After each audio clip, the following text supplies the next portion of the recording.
Pregnant सौतन ने निकलवाया गंवार बहू को घर की दहलीज से। पड़ोस के शर्मा जी के घर पर आज बेबी शावर का फंक्शन चल रहा होता है। घर रंग बिरंगे फूलों और लाइट से सजा हुआ होता है। ढोलक की आवाज और औरतें गाना गा रही होती है। कुछ हंस रही होती हैं, कुछ अपनी बहुओं की तारीफ कर रही होती हैं। इसी बीच सजी हुई कुर्सी पर प्रेग्नेंट बहू बैठी होती है। वहीं एक कोने में कमला देवी भी बैठी होती हैं। चेहरे पर हल्की मुस्कान, लेकिन आंखों में छुपा हुआ दर्द साफ दिख रहा होता है। अरे मेरी बहू तो दूसरे बच्चे की माँ बनने वाली है, अब तो घर में डबल खुशियाँ आने वाली हैं। और मेरी बहू भी 3 महीने की प्रेग्नेंट है। आजकल तो हर घर में खुशखबरी ही खुशखबरी है। ये सब सुनकर कमला हल्की सी मुस्कान लेती है, लेकिन अंदर ही अंदर बेचैन होने लगती है। अरे कमला जी, यहाँ तो लगभग सारी औरतें दादी बन गई, आप कब बनेंगी? ये सुनते ही आसपास बैठी औरतें एक दूसरे की तरफ देखने लगती हैं। माहौल थोड़ा अजीब हो जाता है। मुझे तो लगता है आपको दादी बनने के लिए दूसरा जन्म लेना पड़ेगा। 6 साल हो गए ना शादी को, अभी तक तो आपकी बहू प्रेग्नेंट नहीं हुई। बस क्या बताऊं बहन जी, पता नहीं उसको क्या दिक्कत है जिसकी वजह से वो माँ नहीं बन पा रही। अरे आजकल तो बहुत इलाज है, अच्छे डॉक्टर को दिखाओ, सब ठीक हो जाएगा। और अगर उससे भी कुछ ना हो तो बेटे की दूसरी शादी कर दो। नहीं बहन जी, समाज क्या कहेगा? अरे समाज की चिंता छोड़ो, अगर घर के लिए वारिस चाहिए तो ये सब करना ही पड़ेगा। ये बात कमला के दिल में घर कर जाती है। उसके चेहरे का एक्सप्रेशन बदल जाता है। कुछ देर बाद कमला गुस्से से घर पहुंचती है। दरवाजा जोर से खोलती है। अंदर नेहा रसोई में चुपचाप काम कर रही थी। उसके चेहरे पर सादगी और थकान दोनों दिख रही थी। एक वंश नहीं दे पाई तो इस घर को, ऊपर से ऐसे बनती है जैसे कितनी अच्छी बहू हो। नेहा घबराकर पीछे मुड़ती है। उसके हाथ कांपने लगते हैं। मम्मी जी, मैंने क्या किया? तेरी वजह से हर रोज 100 औरतों के ताने सुनती हूँ मैं। कहीं मुंह दिखाने लायक नहीं छोड़ा तूने। मम्मी जी, इसमें मेरी क्या गलती है? तो अंदर की बात है, मुझे खुद नहीं पता मेरे अंदर क्या दिक्कत है। और मैंने डॉक्टर से बात भी की है, कुछ दिनों में इलाज शुरू हो जाएगा, सब ठीक हो जाएगा। हाँ हाँ, हम तो बस तेरे इलाज के चक्कर में ही बैठे रहेंगे। कब तक इंतजार करें? पूरी जिंदगी निकल जाएगी क्या? मम्मी जी, थोड़ा समय दे दीजिए, मैं कोशिश कर रही हूँ। मुझे कोई बहाना नहीं चाहिए, मुझे इस घर का वारिस चाहिए और वो मुझे हर हाल में चाहिए। ये कहकर कमला गुस्से में वहां से चली जाती है। नेहा वहीं खड़ी रह जाती है। उसके हाथ धीरे धीरे नीचे गिर जाते हैं। नेहा जमीन पर बैठ जाती है। आंखों से आंसू बह रहे होते हैं। वो खुद से धीमे स्वर से कहती है, क्या एक औरत की पहचान सिर्फ माँ बनने से होती है? क्या मेरी कोई और कीमत नहीं? शहर के एक मॉडर्न कैफे में हल्का म्यूजिक चल रहा होता है। लोग अपने अपने काम में लगे होते हैं। एक कोने की टेबल पर राघव और रिया बैठे होते हैं। राघव हंसते हुए रिया से बातें कर रहा होता है और उसका हाथ पकड़े हुए होता है। यार रिया, तुम्हारे साथ टाइम कैसे निकल जाता है पता ही नहीं चलता। अच्छा जी, तो अब जाओ ना, घर भी चले जाओ या फिर यहीं बैठे रहोगे? घर नहीं जाना क्या? तुम्हारी बीवी कहीं डंडा लेकर आ जाएगी और बोलेगी, देखो मेरा पति इतनी देर तक किससे बातें कर रहा है। अरे छोड़ो ना उसे। उस गवार का नाम मेरे सामने मत लिया करो। उसकी तो शक्ल भी मुझे अच्छी नहीं लगती। उसका नाम सुनते ही मेरा मूड पूरा खराब हो जाता है। अच्छा ऐसी बात है तो फिर मुझसे ही शादी कर लो ना। राघव कुछ सेकंड्स के लिए चुप हो जाता है, फिर हल्की मुस्कान देता है। मैं तो तैयार हूँ, अगर तुम तैयार हो तो बताओ, करोगी? चलो अब ये सब बातें बाद में करेंगे, अभी तुम जाओ वरना तुम्हारी मम्मी का फोन आने वाला होगा। राघव हंसते हुए उठता है, रिया का हाथ हल्के से दबाता है और वहां से चला जाता है। रिया उसे जाते हुए देखती है। उसके चेहरे पर एक चालाक मुस्कान होती है। राघव घर पहुंचता है। गुस्से में अपना बैग सोफे पर फेंकता है और सीधे बेड पर जाकर लेट जाता है। नेहा रसोई से बाहर आती है। उसके चेहरे पर चिंता साफ दिख रही होती है। क्या हुआ? लगता है आज आप बहुत थक गए हैं। हाँ, थक गया हूं। तो तुम मुझे अपनी शक्ल मत दिखाया करो, तुम्हारी शक्ल से मुझे वैसे ही चिढ़ होती है। नेहा ये सुनकर सन्न रह जाती है। उसकी आंखों में आंसू भर आते हैं। तुम्हारी शक्ल देखकर मेरा पूरा दिन खराब हो जाता है, और वैसे भी मुझसे थोड़ी दूर ही रहा करो। आप हर वक्त मुझसे ऐसे क्यों बात करते रहते हो? मैं आपकी बीवी हूँ, कभी कभी प्यार से भी बात कर लिया करो। क्यों करूं प्यार? तुम्हें नहीं पता क्या मैं कितना हैंडसम, रिच और स्मार्ट हूं, और मेरी शादी तुम जैसी गवार से हो गई जो मुझे एक बच्चा भी नहीं दे पा रही है। अगर पापा की मर्जी ना होती ना तो मैं तुमसे कभी शादी नहीं करता। नेहा के आंसू अब रुकते नहीं है। वो चुपचाप वहां से हट जाती है। उसका दिल पूरी तरह से टूट चुका होता है। दूसरी तरफ रिया अपने दोस्तों के साथ एक कैफे में बैठी होती है। सब हंस हंस कर बातें कर रही होती हैं। यार रिया, तू रोज अलग अलग लड़कों के साथ घूमती रहती है, तुझे किसी से अटैचमेंट नहीं होती क्या? और जब ये लोग तुझसे बात करना बंद कर देते हैं तो तुझे बुरा नहीं लगता? कभी कोई तुझे छोड़कर चला जाए तो? अरे क्या हर्ट। और वैसे भी आजकल का जमाना है, डेटिंग लाइफ से ही सब कुछ होता है। आजकल तो ये एक अलग ही बिजनेस बन गया है। बिजनेस मतलब क्या? रहने दो, तुम्हें कुछ नहीं समझ में आएगा।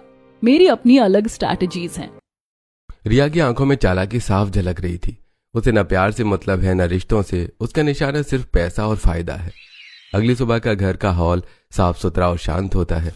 नेहा रसोई में काम कर रही होती है। तभी दरवाजे की घंटी बजती है। नेहा दरवाजा खोलती है, सामने राघव खड़ा होता है और उसके साथ रिया। मम्मी, ये रिया है, मेरे ऑफिस की कलीग। नमस्ते आंटी। राघव और रिया एक दूसरे की तरफ देखकर मुस्कुराते हैं।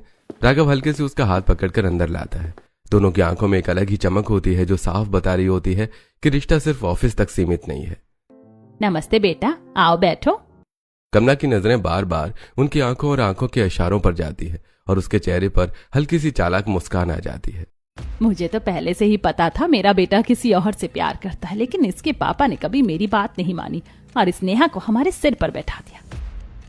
रिया के साथ तो यह कितना खुश लग रहा है, क्या पता यही लड़की हमारे घर को वारिस दे दे।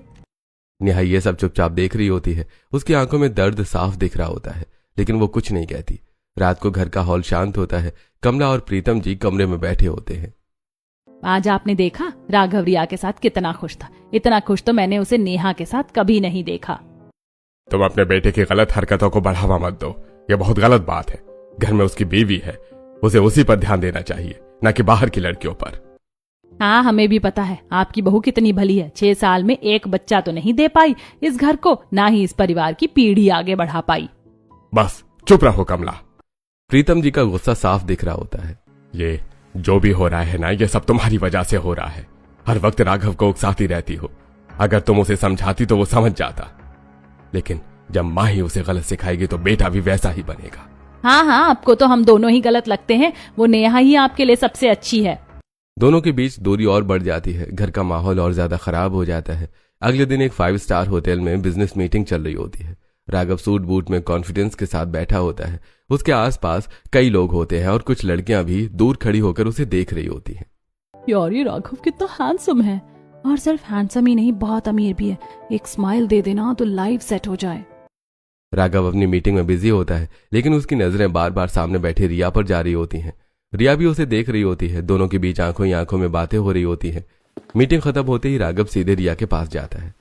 क्यों देख रही थी मुझे? मैं जानती हूँ कितनी सारी लड़कियां तुम्हारे इर्द गिर्द घूमती रहती हैं, लेकिन मैं हमेशा तुम्हारे दिल के सबसे करीब रहूंगी। हाँ बेबी, तुम तो हमेशा मेरी जान ही रहोगी। जब मैं अपनी बीवी को भाव नहीं देता और तुम्हें इतनी रिस्पेक्ट देता हूँ, तो सोच लो तुम मेरे लिए कितनी स्पेशल हो।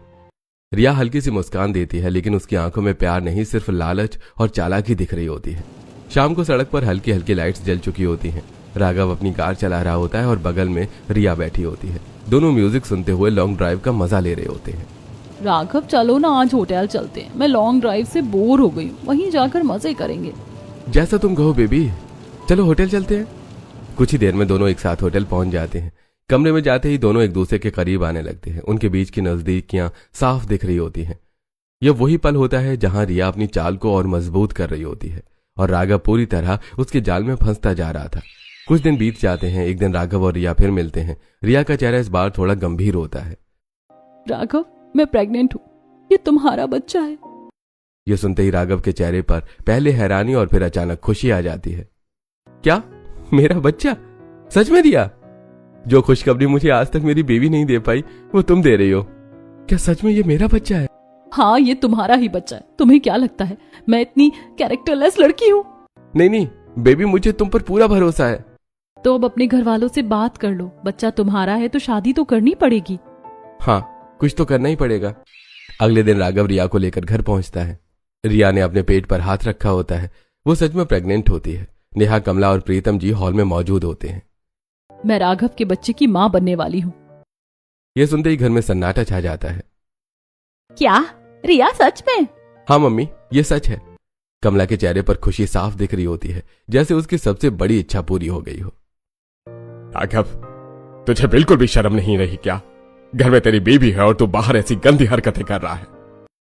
पापा, मेरी गलती नहीं है, और जिस दिन मेरी शादी हुई थी मैंने उसी दिन आपको मना किया था कि मैं नेहा को कभी एक्सेप्ट नहीं करूंगा।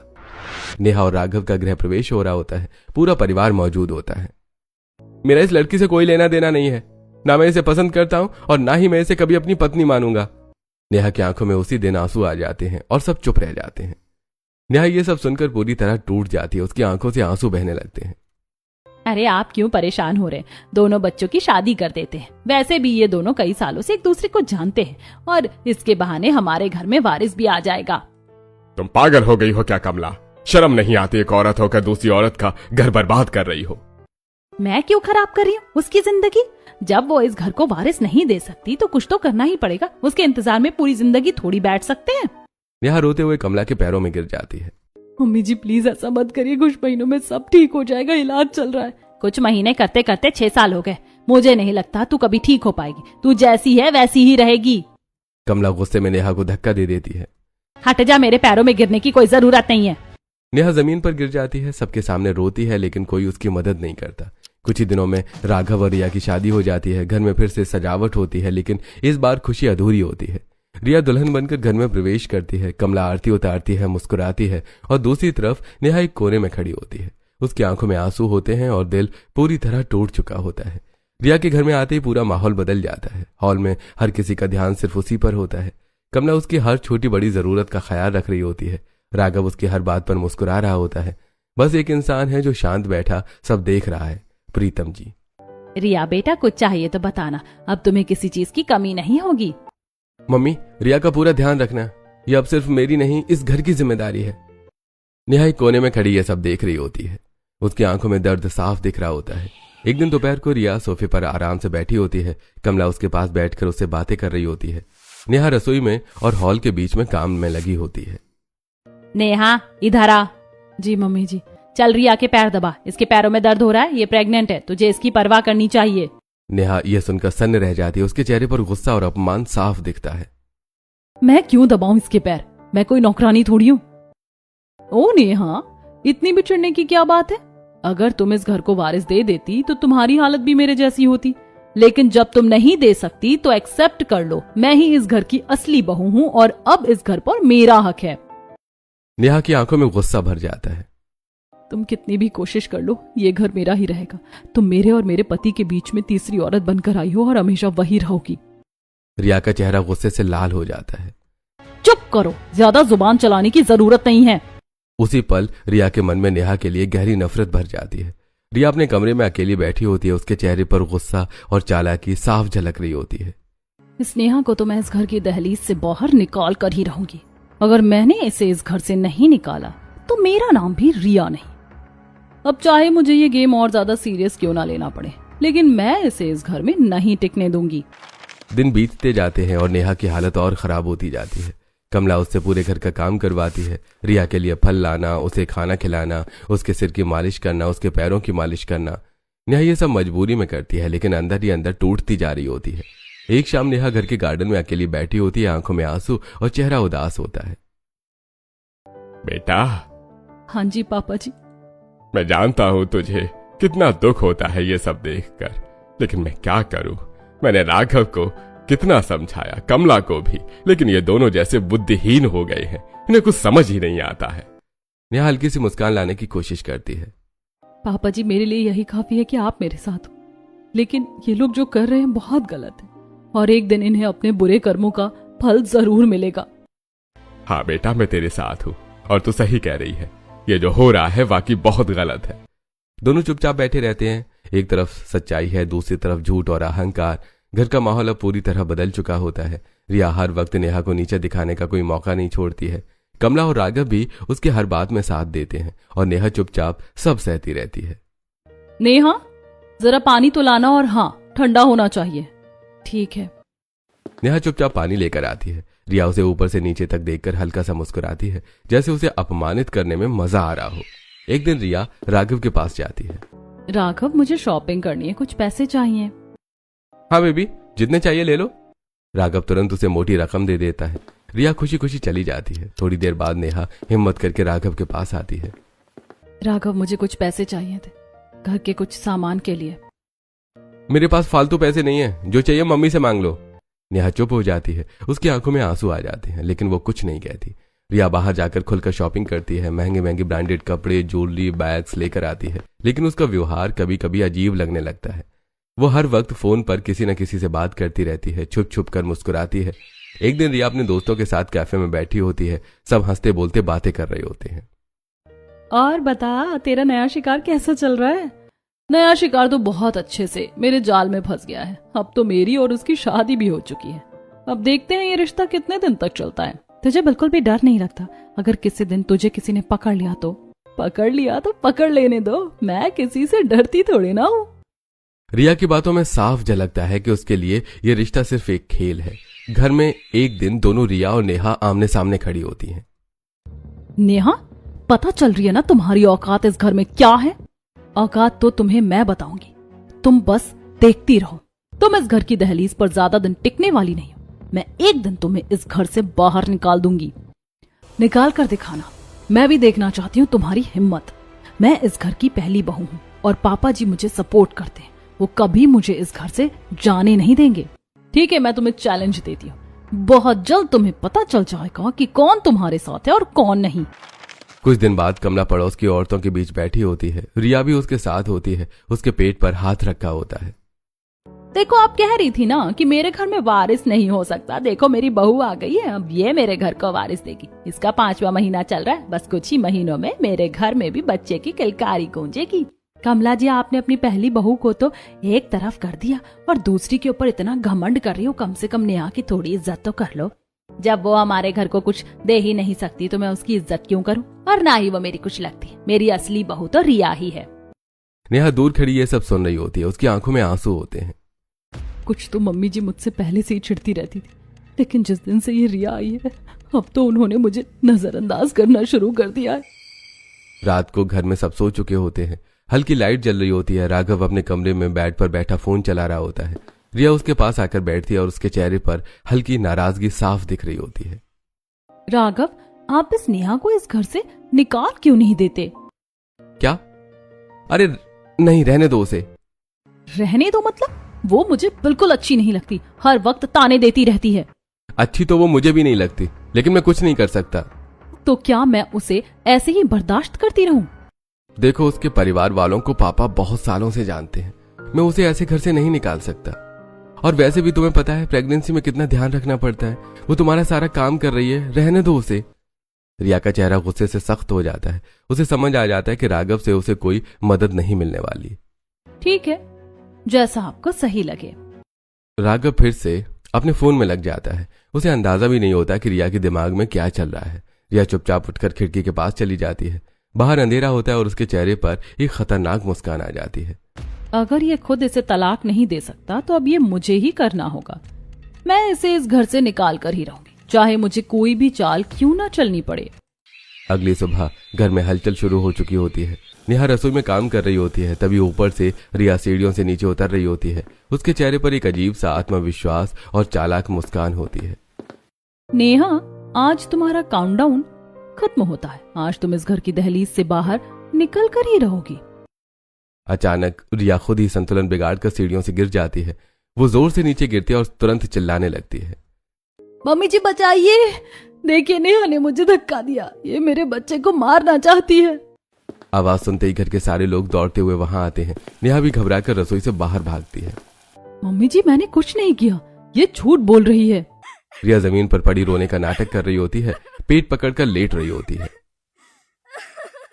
नहीं, मैंने देखा है तुम इसे बहुत ज्यादा चिढ़ती हो। और रिया तो पहले ही कह रही थी कि तुम उसे परेशान करती हो। तुम उसे बर्दाश्त नहीं कर पा रही थी। आप पागल हो गए हैं क्या? मैं किसी के बच्चे की जान क्यों लूंगी? मैंने ऐसा कुछ भी नहीं किया। हाँ, ये तो है ही कलमुही। ये चुड़ैल हमारे घर को बर्बाद करना चाहती है। खुद तो घर को वारिस नहीं दे सकी, अब जब रिया प्रेग्नेंट हो गई है तो उसके बच्चे को भी मारना चाहती है। नहीं कमला, ऐसा नहीं हो सकता। नेहा ऐसा कभी नहीं कर सकती। अभी भी आपकी आंखों की पट्टी नहीं हटी? इस गंवार नेहा को देखिए, यही है सबकी जड़। कमला गुस्से में नेहा की तरफ बढ़ती है। जा, इस घर से निकल जा। अब तू इस घर में एक पल भी नहीं रह सकती। तूने मेरे वारिस को मारने की कोशिश की है, निकल जा यहाँ से। पूरा घर चुप खड़ा होता है। कोई नेहा का साथ नहीं देता। सब बस तमाशा देखते रहते हैं। प्रीतम जी मजबूरी में खड़े होते हैं। उनकी आंखों में आंसू होते हैं। बेटा मुझे माफ कर देना, मैं कुछ नहीं कर पा रहा। नेहा चुपचाप अपने कमरे में जाती है। अपना बैग पैक करती है। हर सामान के साथ उसकी यादें जुड़ी होती हैं। हर कदम पर उसका दिल टूट रहा होता है। नेहा बैग लेकर बाहर आती है। दरवाजे की तरफ बढ़ती है। रिया उसे देखते हुए हल्की सी आंख मारती है और धीरे से बाय करती है। उसके चेहरे पर जीत की मुस्कान होती है। याद रखना, एक दिन मैं इस घर में दोबारा जरूर आऊंगी। हाँ हाँ जा, इतने बड़े बड़े डायलॉग मारने की कोई जरूरत नहीं है। कमला जैसे रिया की तरफ देखती है, रिया तुरंत रोने का नाटक शुरू कर देती है। पेट पकड़कर सिसकने लगती है। नेहा बिना पीछे देखे घर से बाहर निकल जाती है। इस बार सिर्फ एक बहू नहीं, उस घर की सच्चाई और इज्जत भी बाहर चली गई है। नेहा अपने मायके पहुंचती है। दरवाजा खुलते ही वो अपनी मम्मी के गले लग जाती है और फूट फूट कर रोने लगती है। उसके आंसू रुकने का नाम ही नहीं लेते। मम्मी, मैंने कुछ नहीं किया, फिर भी उन्होंने मुझे घर से निकाल दिया। बेटा तू रो मत, तू मेरी बेटी है। मैंने तुझे बहुत मजबूत बनाया है। तुझे अपने हक के लिए लड़ना ही होगा। जो कर सकती है अपने हक को पाने के लिए वो कर। मैं हमेशा तेरे साथ हूँ। मम्मी, जब वो मुझसे प्यार ही नहीं करते तो मैं क्या करूं? जब तू अपनी सौतन की सच्चाई सबके सामने लाएगी ना, तो राघव क्या, उसका पूरा परिवार तेरे सामने झुक जाएगा। लेकिन मम्मी, मुझे रिया के बारे में कुछ नहीं पता। तो ढूंढ बेटा, मेहनत करेगी तभी कुछ मिलेगा, वरना वो औरत तेरे पति को पूरी तरह अपने कब्जे में कर लेगी और तुझे इंसाफ भी नहीं मिलेगा। तू सीना ठोक कर अपने घर में रहेगी, लेकिन उसका पर्दाफाश करने के बाद। माँ की बातों से नेहा के अंदर फिर से हिम्मत जागती है। अब उसकी आंखों में आंसू नहीं, एक जिद होती है। अगले दिन से ही नेहा रिया के बारे में पता लगाना शुरू कर देती है। वो जानने की कोशिश करती है कि रिया कहाँ की है, उसके माता पिता कौन है और उसकी असली पहचान क्या है। एक दिन नेहा ऑटो में बैठने जा रही होती है कि तभी उसकी नजर एक कैफे पर पड़ती है। अंदर रिया किसी लड़की से बात कर रही थी। नेहा चुपचाप रुक जाती है और दूर खड़ी होकर उनकी बातें सुनने लगती है। यार रिया, ये खेल खत्म कर दे। कभी तेरा भांडा फूट गया ना तो बहुत बड़ा बवाल हो जाएगा। जब तक मैं सारी प्रॉपर्टी अपने नाम नहीं कर लेती तब तक मैं हार नहीं मानूंगी। ये सुनकर नेहा के होश उड़ जाते हैं। उसे समझ आ जाता है कि रिया का असली मकसद क्या है। थोड़ी देर बाद रिया वहां से चली जाती है। उसकी दोस्त भी दूसरी तरफ निकलती है। नेहा चुपचाप रिया की दोस्त का पीछा करती है और एक सुनसान जगह पर उसे रोक लेती है। अगर तुमने अभी के अभी मुझे सारी सच्चाई नहीं बताई ना, तो मैं ससुराल वालों को ये सारी बातें बता दूंगी और नाम तुम्हारा लगा दूंगी। फिर देख लेना रिया तुम्हारा क्या हाल करेगी। रिया की दोस्त डर जाती है और उसके चेहरे पर घबराहट साफ दिख रही होती है। ठीक है, मैं सब बता दूंगी। रिया का एक गेम प्लान है। वो हर अमीर लड़के को फंसाती है और उनसे पैसे ले लेती है। बस मुझे इतना ही पता है, बाकी मुझे कुछ नहीं पता। नेहा की आंखों में गुस्सा और आत्मविश्वास दोनों आ जाते हैं। अब देखना मैं तुम्हारी दोस्त की कैसे बैंड बजाती हूँ। नेहा को अचानक याद आता है कि राघव अक्सर एक खास होटल में जाया करता था। उसके दिमाग में तुरंत शक की एक नई कड़ी जुड़ जाती है। अगले दिन नेहा उसी होटल में पहुंचती है। आत्मविश्वास के साथ रिसेप्शन पर खड़ी होती है। मुझे इस लड़की की हर डिटेल चाहिए। ये कब कब यहाँ आई है, किसके साथ आई है। मैडम, हम अपने कस्टमर की ऐसी डिटेल किसी को नहीं बताते।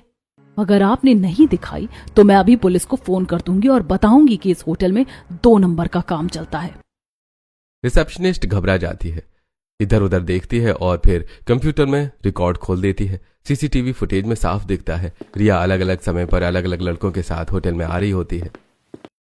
इतनी बेशर्म लड़की, कितने लोगों को पैसों के लिए फंसाया है इसने। नेहा उन सभी लड़कों के नाम और नंबर नोट कर लेती है और एक एक करके उन्हें फोन करती है। धीरे धीरे उसके पास सारे सबूत इकट्ठे हो जाते हैं। 7 महीने बीत जाते हैं। रिया की प्रेगनेंसी अब साफ नजर आने लगी है। उसी दिन नेहा पूरे सबूतों के साथ ससुराल वापस पहुंचती है। मैं एक बार फिर आ गई हूँ, लेकिन इस बार सबूतों के साथ और इस औरत का पर्दाफाश करने। जा निकल इस घर से। आज मैं तब तक नहीं जाऊंगी जब तक आप सबको इसकी सच्चाई नहीं बता देती।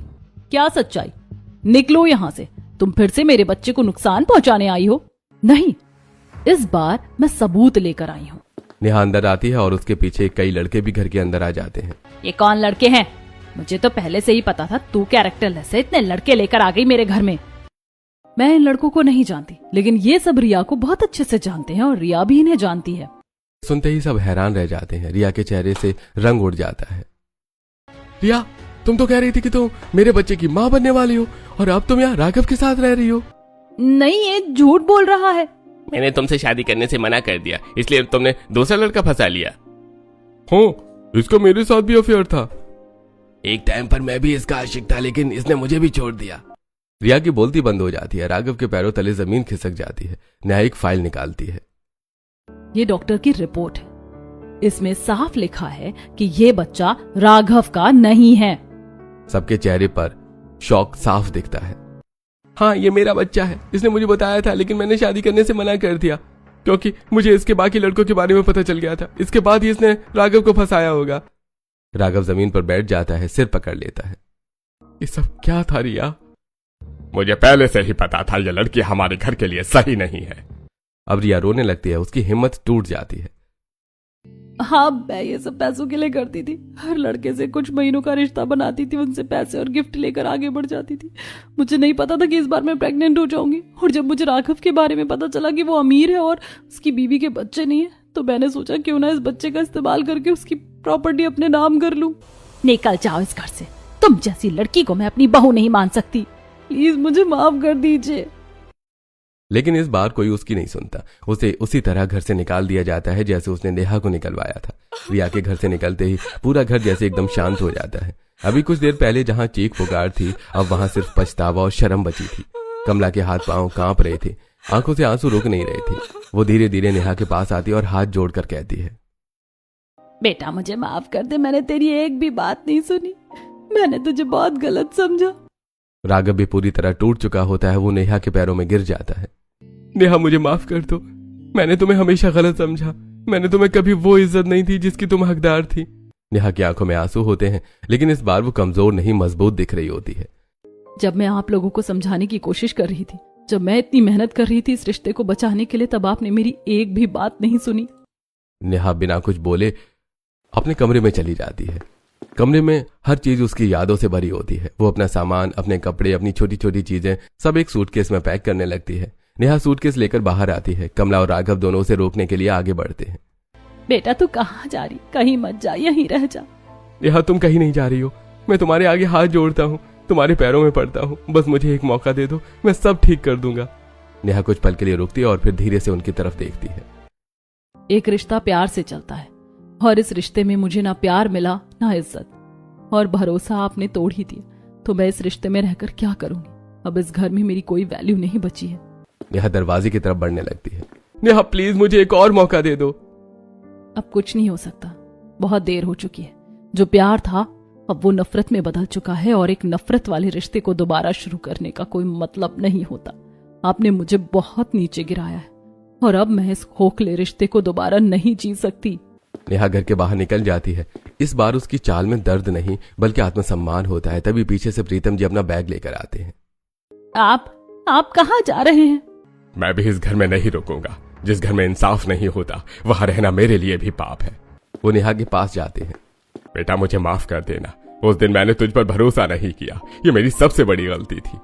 इन लोगों ने मेरी आंखों पर धोखे की पट्टी बांध दी थी। नेहा कुछ नहीं कहती, बस हल्की सी नजर झुका देती है। नेहा और प्रीतम जी दोनों गाड़ी में बैठते हैं और उस घर को हमेशा के लिए छोड़ देते हैं। पीछे खड़े राघव और कमला सिर्फ देखते रह जाते हैं। उनके पास सिर्फ पछतावा बचा होता है। कभी कभी सच्चाई जीत जाती है, लेकिन रिश्ते हार जाते हैं। और जहां इज्जत और भरोसा टूट जाए वहां लौटकर जाना खुद के साथ अन्याय होता है। अगर आप नेहा की जगह होते तो क्या आप ऐसे रिश्ते को दूसरा मौका देते, या फिर नेहा ने जो फैसला लिया वो बिल्कुल सही था? कमेंट में जरूर बताइए।